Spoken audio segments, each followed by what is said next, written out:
empezar por la cuestión de la educación pública. Se han puesto sobre la mesa bastantes cuestiones. En primer lugar, me gustaría incidir en una cuestión que ha comentado la representante de SUATEA y que tiene que ver con el empleo. Ha hecho una valoración general, ha apuntado varias posibles soluciones. Me gustaría, si es posible, que hiciera una valoración sobre los presupuestos en términos de gasto de personal, el gasto que se contempla. Vemos una vez más en la Consejería de Educación que se suben los salarios, los sueldos de los altos cargos de la consejería, de personas designadas a dedo, tanto de consejeros, directores generales y personal de gabinete, mientras que se sigue manteniendo una línea continuista en lo que se refiere al gasto de personal, sobre todo para personal laboral, para personal interino y para la entrada, coartando así entendemos la entrada de nuevo profesorado a través de interinidades. Nos gustaría, si es posible, una valoración de este capítulo y si consideran que habría alguna manera de corregir esa línea continuista para garantizar la creación de empleo a través de la educación pública y cuáles serían los mecanismos. Bien. Na intervención de SUATEA, igual que na intervención de outro sindicato, tamén de la educación pública, manifestamos que uno de los mayores problemas que tiene la educación aquí en Asturias y la situación de retroceso de las condiciones laborales del profesorado asturiano. Entre esos retrocesos, uno de los más importantes tiene que ver con el aumento de la jornada lectiva, en el caso del profesorado de secundaria, formación profesional y estudios de régimen especial, y también con la vulneración del cumplimiento de las plantillas en la educación primaria. ¿Eso qué significa? Significa que en esta educación asturiana fai falta más profesorado. Los recortes supusieron un aumento de ratios, de tareas, muchas de ellas que no tienen que ver con la docencia, tienen que ver con cuestiones más de tipo burocrático, y estos presupuestos, a nuestro modo de ver, no recuellen la necesidad de ir revirtiendo estos recortes. Estos recortes tienen una incidencia directa en la enseñanza. El profesorado, maestro o maestra, de primaria o secundaria, que tienen que ver cómo cada vez tiene más alumnos que atender, con todas las tareas que se deriven de preparación de clases, de corregir, de exámenes, de prácticas que tienen que desarrollar, y es imposible que no tenga ninguna incidencia en los resultados y en la calidad educativa. Por tanto, no creemos que estos presupuestos recuellan la necesidad de ir revirtiendo esos recortes.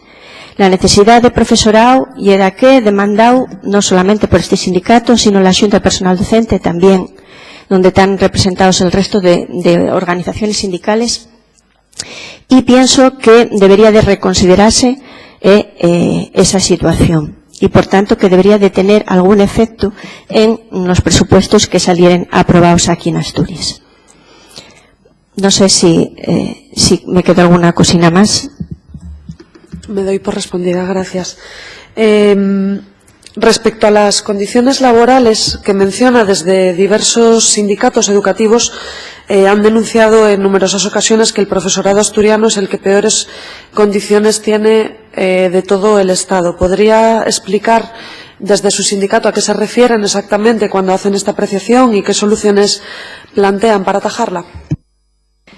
Bien, cuando falamos de empeoramiento de las condiciones laborales aborden muchísimas cuestiones distintas, pero hay dos que son fáciles de entender y tienen que ver, en primer lugar, con los salarios.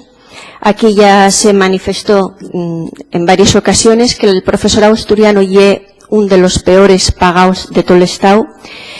Y la otra cuestión también es el empeoramiento como consecuencia de la aplicación del decreto 14 de 2012, que implicaba, entre otras cuestiones, el aumento de la jornada lectiva del profesorado de secundaria.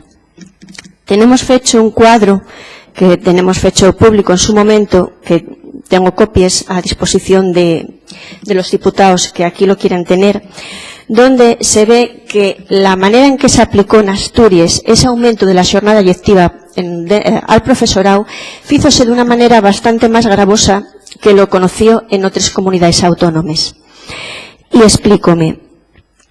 Aquí aumentóse en 2 horas el horario lectivo de ese profesorado y mantuviéronse las horas complementarias.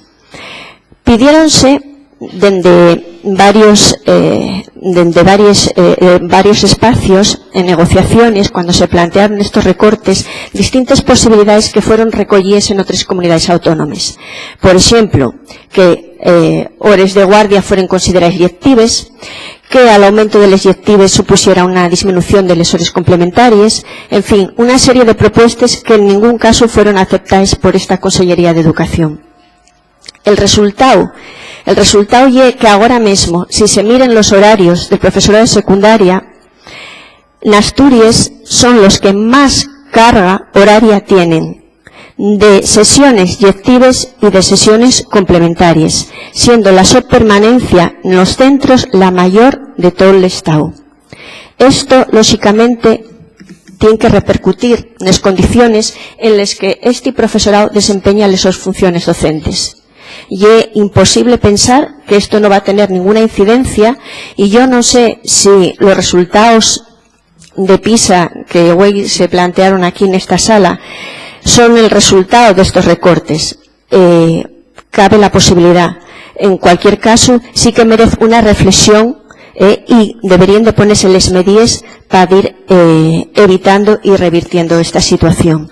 ¿Estas medidas en qué consisten? Pues, lógicamente, en primer lugar, deberían de hacerse reuniones de negociación con las organizaciones sindicales que representen al profesorado para, al igual que ya se hizo en otras comunidades como son Cantabria y Baleares, y que se están negociando en otros como Andalucía, se faiga por retornar al horario que antes tenía este profesorado. Y en primaria, que no hubo un aumento del horario, pero que sí hubo un uso indiscriminado de los especialistas para llevarles tutorías, que se vuelva otra vez al cumplimiento de los acuerdos de plantillas. Esos acuerdos ya están firmados y vinieron funcionando bastantes años. Y es la hora de retomar a cumplir eso, y que el profesorado asturiano pueda tener en el su horario el tiempo suficiente para atender esos labores docentes, pero también el tiempo necesario para la coordinación, para la preparación y para la atención a la diversidad, que es justo lo que se merece el alumnado. Ha mencionado los casos de otras comunidades autónomas con situación similar, Baleares, Cantabria. Ha mencionado también que en Andalucía se está negociando. ¿Quiere decir esto que para recuperar la jornada lectiva que se aumentó en su día no existiría en principio ningún tipo de traba legal o jurídica, puesto que en otras comunidades se está haciendo? Efectivamente, la muestra de los acuerdos ya firmados demuestra que es posible legalmente llegar a ellos. Hay que ver que esto implica también la contratación de más personal. Por tanto, tienen que tener el su reflejo también en los presupuestos de esta comunidad.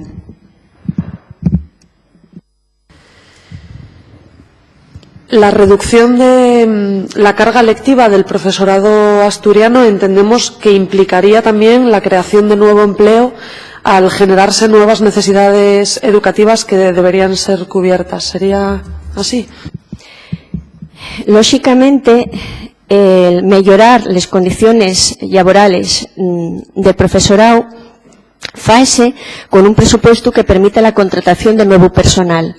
Entre las propuestas de SUATEA, nosotros justificamos esto también por el papel que consideramos que tiene que jugar la Consellería de Educación, tanto en el enregonamiento de la población de las zonas rurales como en atraer la profesión docente a las nuevas generaciones que permitieran también rejuvenecer las plantillas asturianas.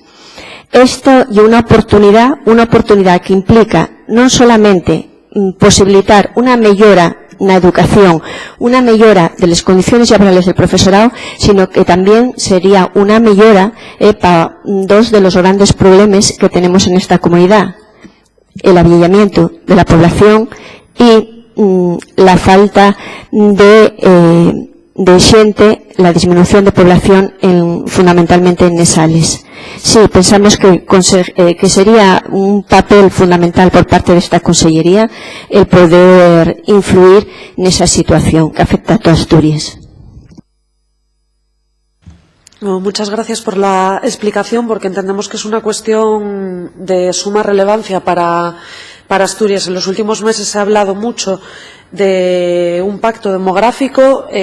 Nosotros, hemos manifestado que no íbamos a participar de la elaboración de un documento que se quedara únicamente en el papel mientras se mantenían las mismas políticas continuistas que nos habían traído hasta aquí, y una de las cuestiones que poníamos encima de la mesa era precisamente la necesidad de abordar la problemática demográfica con una perspectiva transversal e integradora, y una de las cuestiones más importantes que planteábamos era precisamente el tema educativo, a través de la fijación de población con mecanismos de conciliación, como podía ser, por ejemplo, la extensión de la red de escuelas de 0 a 3 y las garantías laborales de las trabajadoras, que entendemos que también iría en la misma línea en lo que se refiere a fijación de población que lo que usted ha manifestado.